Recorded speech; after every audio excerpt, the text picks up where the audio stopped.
Hi students, and welcome to week 6 in your online general psychology class. This week we are moving on to chapter 5, which will be over the states of consciousness.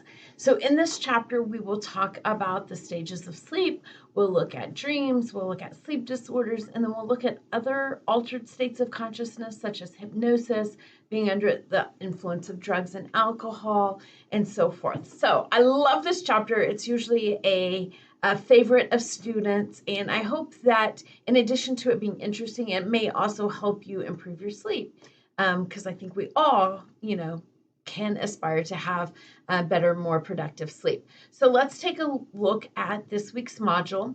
You're going to have your PowerPoint slides right here, and then you actually have 3 Connect assignments this week. There's not a writing assignment this week, but you'll have 3 Connect assignments and then your Chapter 5 quiz.